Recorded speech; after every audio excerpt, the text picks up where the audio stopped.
بسم الله الرحمن الرحيم.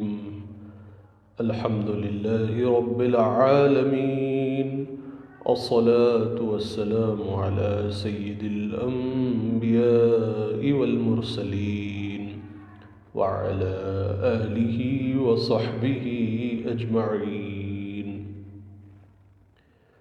السلام علیکم ورحمۃ اللہ وبرکاتہ. اللہ تعالیٰ کیا بے حد شکر ہے کہ ایک مرتبہ پھر حنبلی فقہ سے متعلق مسائل کا بیان لے کر آپ کی خدمت میں حاضر ہوا ہوں. پچھلے ویڈیو میں وراثت کے مسئلوں پر گفتگو کا آغاز کیا تھا، لیکن وراثت سے بھی پہلے وصیتوں کا بیان عموماً فقہا کرتے ہیں، ذکر اس کا ہوتا ہے وصیتوں کا. لہٰذا میں نے مناسب سمجھا کہ پہلے وصیتوں کا ذکر کیا جائے، اس کے بعد پھر وراثتوں کی طرف ہم رجوع کریں. جیسا کہ میں نے آپ کو پچھلے ویڈیو میں بھی بتلایا تھا کہ یہ ساری باتیں جو وصیتوں کی ہے یا وراثت کی ہے، ان کے بیان میں اردو کتاب کوئی دستیاب نہیں ہے. لہٰذا مدار ہمارا یہاں پر عربی کتب پر ہوگا. تو میں نے یہ سوچا کہ کوئی ایک عربی کتاب کا ہی درس کیوں نہ شروع کیا جائے.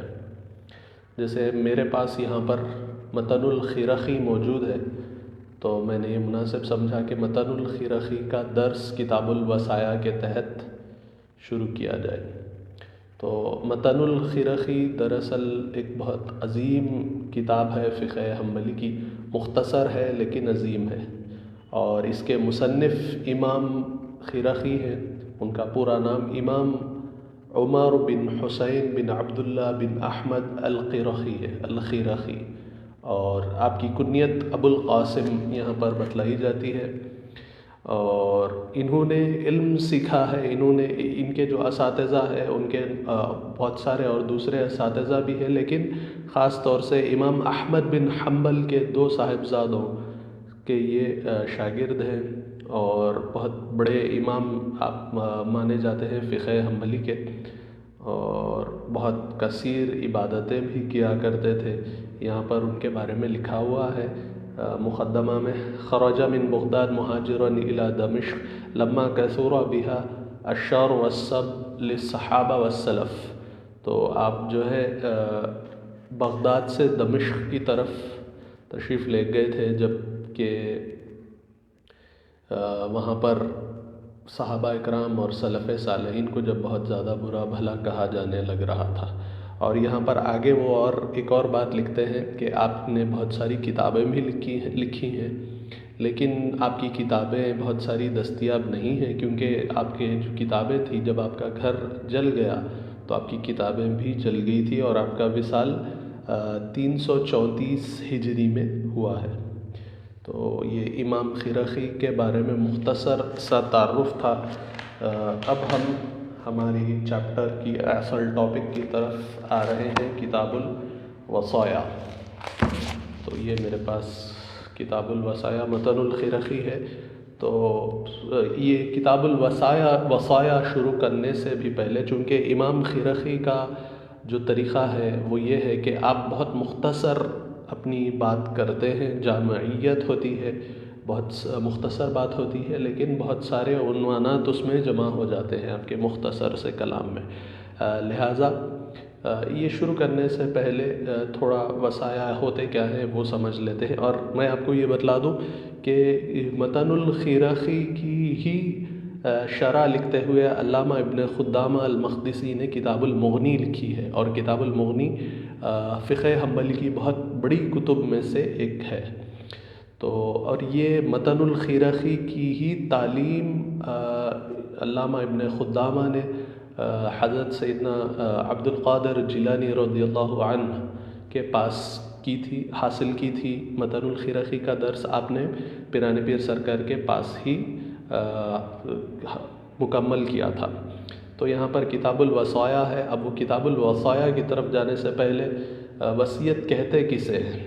وصایا وصیت کی جمع ہے، تو وہ ہوتا کیا ہے پہلے وہ بھی دیکھ لیتے ہیں. اور اس کی تعریف کچھ اس طرح ہے کہ تملیکم مضافا الی ما بعد الموت. تملیک یعنی وصیت کہتے ہیں مالک بنانے کو. کسی کو اگر آپ مالک بنا رہے ہیں مضافا الی ما بعد الموت، جو مرنے کے بعد ہوتی ہے، مرنے کے بعد جو اٹیچڈ ہوتی ہے، وہ مالک بنانا. اور وہ کیا ہے، وہ کس طرح ہوتا ہے؟ بطریق التبرع، احسان کے طریقے پر. یعنی احسان کے طریقے پر آپ کسی کے ساتھ بھلائی کرتے ہوئے اگر یہ کہتے ہیں کہ میرے مرنے کے بعد فلاں شخص کو اتنا مال دے دینا، اس کو اس چیز کا مالک بنا دینا میری اس چیز کا، تو یہ وصیت کہلاتی ہے. اور اس میں سواءً کان عینا او منفعتا، چاہے تو آپ کسی چیز کا مالک بنا سکتے ہیں یا کسی چیز کے فائدے کا بھی کسی کو مالک بنا سکتے ہیں. مثال کے طور پر آپ کے پاس ایک مکان ہے، آپ چاہیں تو اس کا مکان کا کسی کو مالک بنا سکتے ہیں، یا آپ یہ کہہ سکتے ہیں کہ میرے مرنے کے بعد فلاں شخص کو 1 سال کے لیے میرے مکان میں رہنے کی اجازت دینا اور اس سے کرایہ کچھ نہیں لینا. تو آپ نے مکان کا مالک تو نہیں بنایا، لیکن 1 سال تک آپ نے اس مکان سے اس شخص کو فائدہ اٹھانے کا موقع فراہم کیا ہے. تو یہ بھی وصیت میں داخل ہوتا ہے. تو یہ وصیت کا ڈیفینیشن تھا جو اکثر فقہا کرتے ہیں کہ تملیکم مضافا الی ما بعد الموت. یہ ایسا مالک بنانا ہے جو مرنے کے بعد ہوتا ہے بطریق التبرع، احسان کے طریقے پر. اور یعنی آپ کسی کو قرض کے طور جب ریٹرن کرتے ہیں وہ احسان کے طریقے پہ نہیں ہوتا ہے، آپ کسی سے بھلائی کے طریقے پر نہیں ہوتا. یعنی آپ کا اس سے کوئی خاص لینا دینا نہیں ہے، آپ اس کے اوپر احسان کر کے آپ اس کو دے رہے ہیں. بطریق تبرع ہے یہ، سواء کان عینا او منفعتا. یعنی چاہے تو آپ عین چیز کا مالک بنا دیں یا چاہے تو منفعت کا یعنی فائدے کا اس کو مالک بنا سکتے ہیں. تو اب اس کا جو حکم ہے وہ بھی دیکھ لیتے ہیں. یہ میرے پاس المغنی کی تھوڑی سی عبارت میں نے نقل کی ہے، یہاں پر میرے پاس موجود ہے. المغنی کی میں عبارت پڑھتے جاؤں گا اور آپ کو سمجھاتے جاؤں گا. ولا تجب الوصیۃ الا علی من علیہ دین او عنده ودیعۃ او علیہ واجب یوصى بالخروج منہ. تو وصیت جو ہے واجب نہیں ہوتی ہے. وصیت کا حکم یہ ہوتا ہے کہ وصیت مستحب ہے، اور حنابلہ کے پاس مستحب اور سنت کا ایک ہی درجہ ہوتا ہے. تو وصیت سنت کہہ لیں یا آپ مستحب کہہ لیں، حنابلہ کے پاس یہ ہے. اور یہ واجب نہیں ہے. بہت غور سے سمجھنے کی بات یہ ہے کہ یہ واجب نہیں ہے، اور واجب صرف اسی وقت ہوتی ہے جب آپ کو کسی کا قرض ادا کرنا ہو. یعنی آپ کو کسی کا قرض ادا کرنا ہو، آپ کو کسی کو پیسے دینا ہے، لوٹانا ہے کسی کے پیسے آپ کو، تو اس وقت آپ کو یہ چاہیے کہ آپ وصیت کریں کہ میرے مال میں سے فلاں شخص کو میں نے قرضہ لیا ہے، اتنے پیسے اس کو لوٹا دینا. یا آپ کے پاس کسی کی امانت رکھی ہوئی ہے، تو ایسی صورت میں، قرضے کی صورت میں یا امانت کی صورت میں آپ کو وصیت کرنا واجب ہو جاتا ہے. یا آپ پر کوئی اللہ تعالیٰ کا فرض بھی ہے جیسے زکوٰۃ وغیرہ ہے، تب بھی آپ کو وصیت کرنی چاہیے. تو اصل حکم جو ہے وصیت کا یہ ہے کہ وہ سنت ہے، لیکن اگر قرض ہے یا امانت ہے آپ کے پاس تو یہ واجب ہو جاتی ہے.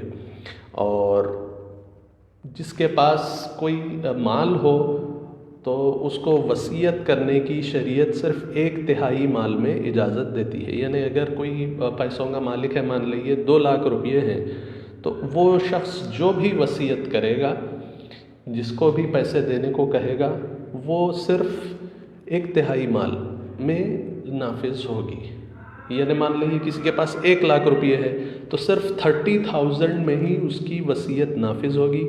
باقی کے جو 60,000 ہوں گے وہ اس کے ورثاء کے ہوں گے. تو حضور اکرم صلی اللہ علیہ وسلم نے اور ہم چونکہ ورثاء کے سارے حقوق متعین کر دیے ہیں، سب کو ایک مقرر حصہ مل جاتا ہے وصیت یعنی شریعت کے تحت. تو وصیت کی ضرورت نہیں ہے. اسی لیے سرکار ان اللہ قد اعطى كل ذي حق حقہ کہ اللہ تعالیٰ نے ہر حق والے کو وصیت کرنے کی ضرورت نہیں ہے. اللہ تعالیٰ نے ہی خود، شریعت نے خود مقرر کر دیے ہیں ان کے حصے. تو بہتر یہی ہے کہ آپ 1/3 مال میں سے اپنی وصیت کریں. والافضل ان يجعل وصيته لاقاربه الذين لا يرثون اذا كانوا فقراء. اور افضل طریقہ یہ ہے کہ آپ ان اپنے رشتہ داروں کو کے حق میں وصیت کریں جو آپ کے وارث نہیں بنتے ہیں اور فقیر ہیں. تو ایسے یعنی محتاج ہیں اور آپ کے رشتہ دار ہوتے ہیں اور آپ یہ دیکھتے ہیں کہ وہ وارث نہیں بن رہے ہیں، تو آپ ان کو، اگر بہتر طریقہ یہی ہے کہ کسی اغیار کو دینے سے بہتر یہی ہے کہ آپ اپنے ان رشتہ داروں کو دیں جو آپ کے وارث نہیں بنتے ہیں اور محتاج ہیں، زیادہ مال والے نہیں ہیں. تو اس طرح اگر آپ کریں گے تو بہتر ہوگا. اور الکافی میں بھی، یہاں پر میرے پاس الکافی بھی ہے، الکافی میں ابن قدامہ المقدسی لکھتے ہیں کہ افضل یہی ہے کہ وصیت 1/5 مال میں کی جائے. یعنی 1/3 میں کرنا سنت ضرور ہے، لیکن 1/5 مال میں کرنا، وصیت کرنا افضل ہے. یعنی پورے مال میں سے صرف 1/5 حصہ، یعنی مان لیجیے 1 لاکھ روپے کا اگر کوئی شخص مالک ہے تو صرف 20,000 روپیوں میں اس کو اپنی وصیت نپٹا لینی چاہیے تاکہ ورثاء کو اس کے پیسوں سے فائدہ پہنچے. حضور اکرم صلی اللہ علیہ وسلم نے یہ فرمایا ہے کہ یہ بہتر یہی ہے کہ تم اپنے ورثاء کے لیے کچھ پیسے چھوڑ جاؤ. اس سے یہ اس چیز سے بہتر ہے کہ تم انہیں کسی کا محتاج بنا کر جاؤ. بہتر یہی ہے کہ ان کے لیے کچھ پیسے چھوڑ دو. تو سنت طریقہ یہ ہے کہ آپ ثلث مال میں وصیت کریں، لیکن افضل یہ ہے کہ خمس میں آپ 1/5 مال میں وصیت کریں. اب یہ مختصر سی تمہیدی گفتگو میں یہاں پر کر رہا ہوں. اصل کتاب کی عبارت متن الخراخی کی ابھی ہم نے نہیں پڑھی ہے، جو المغنی سے تھوڑی سی عبارت میں نے پڑھی تھی، اور یہاں پر اور تھوڑی سی تمہید میں بیان کرنا مناسب سمجھتا ہوں. اور وہ یہ کہ جو شخص وصیت کرتا ہے اس کو موسی کہا جاتا ہے، اور جس کے حق میں وصیت کی جاتی ہے اس کو موصی لہو کہا جاتا ہے. اور کبھی ایسا ہوتا ہے کہ وصیت کرنے والا شخص کسی کو اپنے مال میں تصرف کی اجازت دیتا ہے. یعنی کسی کو یہ کہتا ہے کہ دیکھو میرا مال، میری یہ وصیت ہے، اس طرح تم تقسیم کر دینا. تو یہ جو مرنے سے پہلے جو شخص کسی اور کو تصرف کی اجازت دے رہا ہے تو وہ دوسرا شخص جو ہے اس کو وصی کہا جاتا ہے. اور جس چیز کی وصیت کی جاتی ہے اس کو موصی بہ کہا جاتا ہے. تو موسی جو ہے مرنے والا جو وصیت کر رہا ہے مرنے سے پہلے، یا اور جس کے حق میں وصیت کی جا رہی ہے اس کو موصی لہو کہتے ہیں. یعنی جس کو یہ کہا جا رہا ہے کہ اس کو پیسے دے دینا، اس کو مالک بنا دینا، تو وہ موصی لہو ہے. اور جس چیز کی وصیت کی جا رہی ہے، یعنی گھر دے دو، پیسے دے دو، مال دے دو، جو بھی وصیت کی، اس کو موصی بہ کہا جائے گا. اور جس کو تصرف کی آپ کے مال میں اجازت دے رہے ہیں وہ وصی کہلاتا ہے. تو اب ان ساروں کے تھوڑے سے شرائط ہیں، وہ شرائط بھی ہم دیکھ لیتے ہیں کتاب شروع کرنے سے پہلے، تاکہ ایک فاؤنڈیشن ہمارا بن جائے ہم کتاب شروع کرنے سے پہلے، تاکہ ہمارے کو بات سمجھ میں آنے لگے کتاب کی جو عبارت ہے. تو سب سے پہلے جو موسی ہوتا ہے، یعنی جو وصیت کرنے والا شخص ہوتا ہے، یہ شرط ہے کہ وہ عاقل ہو، یعنی عقل والا ہو، مجنون نہ ہو، پاگل نہ ہو. اور اگر کوئی کمزور عقل والا ہوتا ہے اور اس میں شعور ضرور باقی ہے لیکن کمزور عقل ہے، تو ایسے شخص کو مال میں وصیت کرنا درست ہوگا. یعنی عقل تو کمزور ہو گئی ہے اور شعور والا بھی ہے. عقل کمزور ہو گئی ہے لیکن شعور برابر باقی ہے اس کو، تو یعنی چیزوں کو سمجھ سکتا ہے، کنڈیشن کیا چل رہی ہے، کیا سچویشن ہے، یہ ساری باتیں وہ سمجھ سکتا ہے. تو ایسے شخص کو وصیت کرنا، یعنی کسی کو مالک اپنے مال میں سے کسی کو مالک بنانے کی اجازت دینا درست ہوتا ہے. لیکن اگر اس کا شعور چلا گیا ہے تو اس کو وسیع بنانا جائز، اس کے لیے وسیع بنانا جائز نہیں ہوگا. البتہ وہ وصیت ضرور کر سکتا ہے، یعنی وہ کسی دوسرے شخص کو تصرف کی اجازت نہیں دے سکتا ہے، لیکن کسی کو موسیٰ لہو ضرور بنا سکتا ہے، یعنی اپنا مال کسی کو دینے کی اجازت ضرور دے سکتا ہے. اب ایک اور شرط یہ بھی ہے کہ جو وصیت کرنے والا ہے وہ تمیز والا بھی ہو، یعنی وہ اچھائی اور برائی میں ڈفرینشیٹ کرنے والا ہو. یعنی ایسے بچے جن میں اچھائی اور برائی کو ڈفرینشیٹ کرنے کی صلاحیت نہیں پائی جاتی ہے، ان کی وصیت درست نہیں ہوتی ہے. البتہ جو بچے تمیز والے ہیں وہ وصیت کر سکتے ہیں، اور یہ بھی ضروری ہے کہ وصیت کرنے والا بول سکتا ہو، اور اگر اس کے بولنے کی اس میں صلاحیت نہیں پائی جاتی ہے تو اگر وہ اشارے کرے اور اس کے اشارے کو لوگ سمجھ سکتے ہیں کیا بول رہا ہے تو اس کی وصیت درست ہوگی. اور اگر وہ بول سکتا ہے لیکن اشارے کر رہا ہے تو اس صورت میں اس کی وصیت درست نہیں ہوگی، کیونکہ اشاروں میں بات غلط بھی سمجھ میں آ سکتی ہے. اور ایسا شخص نہیں ہونا چاہیے وصیت کرنے والا کہ اس کو بے عقلی کی بنا پر نااہل معاملہ قرار دیا گیا ہو، یعنی اس کی عقل چلے گئی ہو اور اس کو معاملہ کرنے کے لیے ہی اس کو جو ہے اس کی ایلیجبلٹی جا چکی ہو. تو ایسے شخص کا وصی بنانا بھی درست نہیں ہے، لیکن مال میں وہ شخص وصیت کر سکتا ہے. اور اس میں وصیت میں یہ شرط نہیں ہے کہ آپ جس کے حق میں وصیت کر رہے ہیں وہ مسلمان ہو، یعنی آپ ذمی کے حق میں بھی وصیت کر سکتے ہیں. یعنی ذمی اس شخص کو کہتے ہیں جو دارالاسلام میں ٹیکسز پے کر کے، وہ نان مسلم جو دارالاسلام میں ٹیکسز پے کر کے رہتا ہے اس کو ذمی کہتے ہیں. اور تو آپ ذمی کے حق میں بھی کسی کافر کے حق میں بھی وصیت کر سکتے ہیں، اور حربی کے حق میں بھی وصیت کر سکتے ہیں. حربی وہ شخص ہوتا ہے جو دارالحرب میں رہتا ہے، لیکن اگر حربی برسر پیکار ہے، جنگ میں ہے، مسلمانوں کے خلاف جنگ کر رہا ہے، تو اس کے حق میں وصیت کرنا درست نہیں ہوگا. تو یہ ایک اور شرط یہ تھی کہ آپ جس کے حق میں وصیت کر رہے ہیں اس کا مسلمان ہونا شرط نہیں ہے. اور ایک شرط یہ ہے کہ جس کے حق میں وصیت کی جا رہی ہے وہ وصیت کرنے والے کا قاتل نہ ہو. اگر وہ وصیت کرنے والے کا قاتل ہوگا اور اس کے حق میں وصیت کی بھی جائے تو وہ وصیت درست نہیں ہوگی، باطل ہو جائے گی. مثال کے طور پر ایک شخص ہے زید، وہ عمر کے حق میں وصیت کرتا ہے کہ میرے اتنے مال کا عمر کو مالک بنا دینا. تو اب عمر کی زید سے لڑائی ہو جاتی ہے اور عمر جو ہے زید کو بہت بری طریقے سے پیٹ دیتا ہے. اب وہ پیٹ کر اس کی حالت سنگین ہو جاتی ہے اور وہ اس کے زخموں کی وجہ سے مر جاتا ہے. تو اب جو زید نے پہلے وصیت کی تھی کہ عمر کو اتنے پیسے دے دینا میرے مال میں سے، تو وہ وصیت اس کی باطل ہو جائے گی، کیونکہ اس کی موت کا سبب یہ عمر بنا ہے. تو لہٰذا قتل عمد ہو، یعنی جان بوجھ کر کوئی مرڈر کرے، یا بغیر عمد کے بھی اگر بلا عمد بھی قتل ہے تب بھی وصیت باطل ہو جاتی ہے. تو موسیٰ لہو جو ہے مسلمان ہونا شرط نہیں ہے، یہ تو میں نے آپ کو بتلا دیا. اور یہ شرط نہیں ہے کہ بوقت وصیت موسیٰ لہو موجود ہو، یعنی جس کے حق پہ وصیت کی جا رہی ہے یہ شرط نہیں ہے کہ وہ اس وقت پر وہاں پر موجود بھی ہو.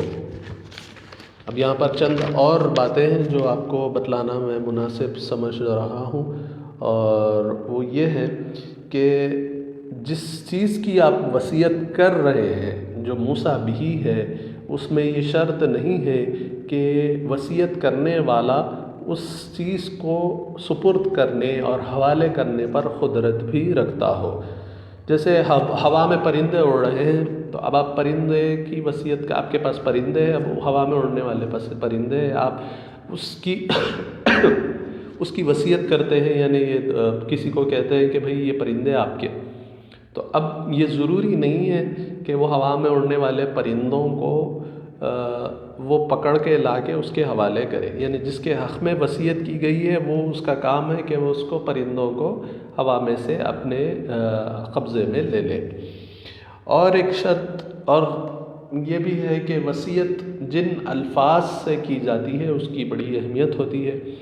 تو وصیت جن الفاظ سے کی جاتی ہے اس کو ایجاب کہتے ہیں، اور جو وصیت کرنے والا ہے وہ ایجاب ان الفاظ میں کرے جن سے کہ وصیت کا معنی آتا ہے۔ جیسے کہ کوئی یہ کہے کہ میرے مال میں سے فلاں شخص کو مرنے کے بعد اتنے پیسے دے دینا، یا اس کو اس چیز کا مالک بنا دینا، یا یہ کہنا کہ میں اس کو یہ چیز دینے کا ارادہ کیا ہوں میرے مرنے کے بعد، یا میری وصیت میں یہ ہے کہ میں اس کو اتنے پیسے دینے والا ہوں، یا اس طرح کے جو بھی الفاظ جن سے وصیت کا معنی نکلتا ہے وہ ایجاب، یعنی ایجاب میں ایسے الفاظ استعمال کرنا چاہیے۔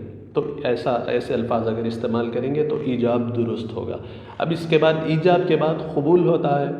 تو قبولیت کے لیے شرط یہ ہے کہ آپ جس کے حق میں وصیت کی گئی ہے وہ وصیت کرنے والے کے مرنے کے بعد اس کو قبول کریں۔ مثال کے طور پر زید نے عمر کے حق میں وصیت کی کہ میرے مرنے کے بعد زید کو اتنے پیسے دے دینا۔ تو اب زید وصیت کر رہا ہے، موسی ہے، اور عمر جو ہے موسیٰ لہو ہے۔ تو اب زید نے تو ایجاب کر دیا۔ اب زید کے ایجاب کے اب وہ زید مر جاتا ہے، مرنے کے بعد عمر کو یہ بتلایا جاتا ہے کہ بھئی آپ کے حق میں انہوں نے یہ وصیت کی تھی۔ تو اب عمر یہ کہتا ہے کہ ہاں میں نے قبول کیا، تو یہ اس کا قبول ہوگا۔ یا یہ کہتا ہے کہ ہاں ٹھیک ہے میں لے لوں گا وہ پیسے، تو یہ بھی اس کا قبول مانا جائے گا۔ یہ قولاً بھی ہو سکتا ہے یعنی کہہ کر، یا فعلاً بھی ہو سکتا ہے۔ فعلاً یعنی عمر کچھ کہے نہیں، اور جو پیسے تھے جو اس کے حق میں آ رہے تھے وصیت کے نتیجے میں، ان پیسوں کو وہ ریسیو کر لے، تو یہ عملاً قبول ہوگا۔ تو قولاً بھی قبول کر سکتے ہیں اور عملاً بھی قبول کر سکتے ہیں، لیکن قبولیت کا وقت موسی کی موت کے بعد شروع ہوتا ہے۔ موت سے پہلے کوئی قبول نہیں ہوگا۔ اگر کوئی آپ قبول کرا بھی کہے گا موسیٰ لہو، تو وہ قبول کرنا لائق اعتبار نہیں ہوگا۔ تو یہاں تک تھوڑی سی تمہیدی گفتگو تھی۔ میں سمجھتا ہوں کہ آپ کو یہاں سے ایک آئیڈیا آ گیا ہوگا کہ وصیت کا کیا طریقہ ہوتا ہے۔ اب ہم کتاب کی طرف آ رہے ہیں۔ تو علامہ امام خرقی فرماتے ہیں کہ وَلَا وَصِيَّةَ لِوَارِثٍ إِلَّا أَن يَجِيزَ الْوَرَثَةُ ذَلِكَ، کہ آپ یہ فرماتے ہیں کہ کسی وارث کے حق میں کوئی وصیت نہیں ہوتی ہے، یعنی کوئی وصیت وارث کے حق میں درست نہیں ہوتی ہے، الا سوائے اس کے کہ ان یجیز الورثۃ ذلک، باقی جو ورثاء ہیں وہ اس چیز کی اجازت دے دیں۔ اب اس کی تشریح کرتے ہوئے علامہ ابن قدامہ المقدسی لکھتے ہیں وَجُمْلَةُ ذَلِكَ أَنَّ الْإِنسَانَ إِذَا وَصَّى لِوَارِثِهِ بِوَصِيَّةٍ لَمْ يَجُزْهَا سَائِرُ الْوَرَثَةِ۔ علامہ ابن قدامہ المقدسی کہتے ہیں کہ اس کا مطلب یہ ہے کہ کسی وارث کے حق میں اپنے سارے مال ترکہ کا پورا حصہ دے دینے کی وصیت کرنا یہ جائز نہیں ہے۔ کسی انسان کے لیے درست نہیں ہے کہ وہ اپنے مال کی پورے حصے کا کسی وارث کے حق میں وصیت کر دے۔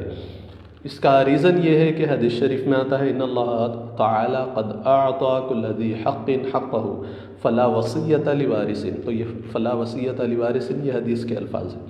تو اللہ تعالیٰ نے ہر حق والے کا حق مقرر کر دیا ہے اور اس کو عطا کر دیا ہے، شریعت نے مقرر کر دیا ہے، تو لہٰذا جو وارث ہوں گے ان کے حق میں وصیت کرنا درست نہیں ہے۔ اور آگے علامہ ابن قدامہ المقدسی لکھتے ہیں لأن النبی صلی اللہ علیہ وسلم منع عطیۃ بعض ولدہ، کہ حضور اکرم صلی اللہ علیہ وسلم نے اس چیز کو منع کیا ہے کہ آپ اپنی کسی ایک اولاد کو دیں اور کسی ایک اولاد کو نہ دیں۔ یعنی کوئی ایک شخص ہے وہ اس کے 4 بیٹے ہیں، تو اب وہ 2 بیٹوں کے حق میں وصیت کرتا ہے، 2 بیٹوں کو کچھ ایکسٹرا دینے کی وصیت کرتا ہے اور 2 بیٹوں کو کوئی وصیت نہیں کرتا ہے، تو حضور اکرم صلی اللہ علیہ وسلم نے اس طرح کرنے سے منع فرمایا ہے کہ آپ کسی کو دیں اور کسی کو نہ دیں، یہ طریقہ غلط ہے۔ اور ویسے بھی شریعت نے خود ہر وارث کا اپنا ایک حصہ مقرر کر دیا ہے، تو بہتر یہی ہے کہ جو شریعت کے مقرر کردہ حصے ہیں اس پر عمل کیا جائے، اور وصیت صرف 1/3، جیسے میں نے آپ کو بتلایا، 1/3 ان رشتہ داروں کے حق میں کریں جو آپ کے رشتہ دار تو ہیں لیکن غریب ہیں، تو آپ جو ہے اور وارث نہیں بنتے ہیں، غریب رشتہ دار ہیں، تو ان کے حق میں آپ کو وصیت کرنا چاہیے۔ وتفضیل بعضهم علی بعض فی حال الصحہ، یعنی کوئی باپ ہے وہ صحت کی حالت میں وصیت بناتا ہے کہ میرے 2 بیٹوں کو باقی 2 سے زیادہ مال دے دینا، تو اس طرح نہیں کرنا چاہیے۔ حضور اکرم صلی اللہ علیہ وسلم نے اس سے منع فرمایا ہے۔ لما فیہ ایقاع العداوۃ والحسد بینہم، تو اگر آپ اس طرح کریں گے، کوئی والد جو ہے اپنے 1 بیٹے کو یا 2 بیٹے کو باقی بیٹوں سے زیادہ پیسے دے دیتا ہے اپنی وصیت میں، تو اس طرح کرنے کے نتیجے میں جو باقی 2 بیٹے ہوں گے جن کے حق میں وصیت نہیں کی گئی، وہ ان 2 بیٹوں سے حسد کرنے لگیں گی، اور یہ دو اور ان 2 کے درمیان عداوت اور دشمنی آ جائے گی۔ اور اسلام صلہ رحمی کا حکم دیتا ہے، قطع رحمی کا حکم نہیں دیتا ہے، یعنی رشتے جوڑنے کا حکم دیتا ہے، رشتے توڑنے کا حکم نہیں دیتا ہے۔ تو اس طرح کرنے سے والد جو ہے اولاد کے درمیان دشمنی اور حسد ڈالنے کا سبب بنتا ہے، تو اس طرح نہیں کرنا چاہیے۔ وَإِنْ أَجَازَهَا جَازَتْ، اور اگر 2 کے حق میں والد صاحب وصیت کیے اور باقی 2 اس سے راضی ہے، ان کو کوئی پرابلم نہیں ہو رہی ہے، تو اس میں کوئی مضائقہ نہیں ہے۔ وَإِنْ أَجَازَهَا جَازَتْ فِي قَوْلِ الْجَمْهُورِ مِنَ الْعُلَمَاء، یعنی اکثر علماء یہی فرماتے ہیں، جمہور علماء کا یہی قول ہے کہ اگر باقی ورثاء کسی 1 یا 2 وارث کے حق میں جو وصیت کی جاتی ہے اس کی اجازت دے دیتے ہیں، تو اس میں کوئی مضائقہ نہیں ہے۔ اب آگے امام خرقی فرماتے ہیں وَمَنْ أَوْصَى لِغَيْرِ وَارِثٍ بِأَكْثَرٍ مِّنَ الثُّلُثِ فَأَجَازَ ذَلِكَ الْوَرَثَةُ بعد الموت الموصی جازا، یعنی اگر ومن اوصى لغیر وارث، اور جو وصیت کرنے والا ہے وہ وارث کے علاوہ کسی اور شخص کے حق میں وصیت کرتا ہے اور 1/3 سے زیادہ وصیت کرتا ہے، بِأَكْثَرٍ مِّنَ الثُّلُثِ، یعنی 1/3 سے زیادہ دے دو، کوئی ایسے شخص کو کہتا ہے جو وارث نہیں ہے، تو فَأَجَازَ ذَلِكَ الْوَرَثَةُ، اور جو ورثاء ہیں وہ اس بات کی اجازت دیتے ہیں بعد الموت الموصی جازا، یعنی وصیت کرنے والے کے مرنے کے بعد جب یہ معلوم ہوتا ہے کہ کسی ایک شخص کے بارے میں، دوست ہے مرنے والے کا، مثال کے طور پہ ایک عمر مرا ہے اور اس کا دوست بکر ہے، تو عمر نے بکر کے حق میں وصیت کی تھی کہ میرے مال میں سے اس کو آدھا مال دے دینا، مرنے والے کے جو ورثاء ہیں وہ اس بات کی اجازت دے دیتے ہیں، تو ایسا کرنا، اس کو ہاف مال دینا جائز ہوگا۔ تو یہاں تک میں سمجھتا ہوں آج کے لیے گفتگو کافی ہوگی۔ انشاءاللہ نیکسٹ ویڈیو میں اس کتاب کا درس جاری رہے گا۔ السلام علیکم ورحمۃ اللہ وبرکاتہ، وما علینا الا البلاغ۔